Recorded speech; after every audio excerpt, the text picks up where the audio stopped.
வேண்டுதல்களை செய்வித்து என் விண்ணப்பத்திற்கு செவிசாய்க்க வேண்டும்.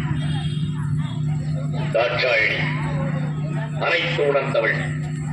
ஆத்திரப்படும்படி ஏதும் கேட்க மாட்டா என்பது எமக்கு தெரியும். பிள்ளைகள் வளர்ந்து ஆளாகிவிட்டால் பெற்றோர்களுக்கு கட்டுப்பட்டவர்கள் தான்.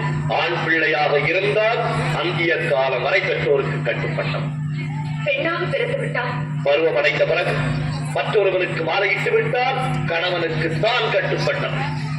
மற்றொருவருக்கு மாலையிட்ட பெண் பெற்றவர்களை அந்த பெண் மறந்துவிட வேண்டியதுதான்.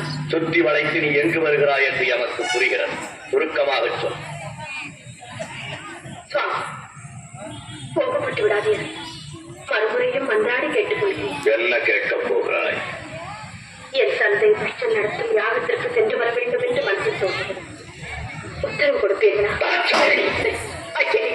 பிறந்த வீட்டிற்கும் புகுந்த இடத்திற்கும் விரோதம் ஏற்பட்ட பிறகு பெண்ணாக பிறந்தவள் இருப்பதை விட இறப்பதே மேல்.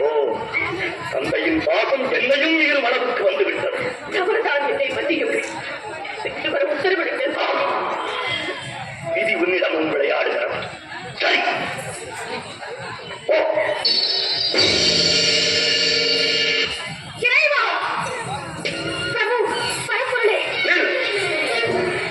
எங்கு வந்தாய்? எதற்காக வந்தாய்? எந்த முகத்தோடு என்னை பார்க்க வந்தாய்? என்னை மன்னித்து விடுங்கள். பெண் புத்தி பின் புத்தி என்ற சொல்லுக்கு இலக்கணம் கண்டுவிட்டேன். பாசத்திற்காக சென்று பலனை அனுபவித்து விட்டேன். போதும், நான் பட்ட அனைத்து மருந்து அடியாரை ஏற்றுக்கொள்ளும். என்னோடு சேர்ந்து வாழும் பாக்கியம் இனி உனக்கு கிடையாது. சோதித்தது போதும்.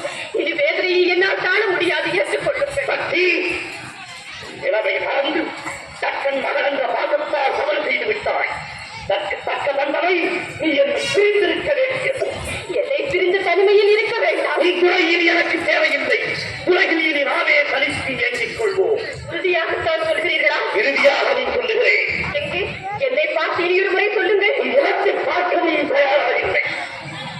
ஈசனே, என் துணையின்றி உம்மால் ஒரு காலம் தனித்து இயங்க முடியாது என்பதை நன்றாக நினைவில் வைத்துக் கொள்ளும்.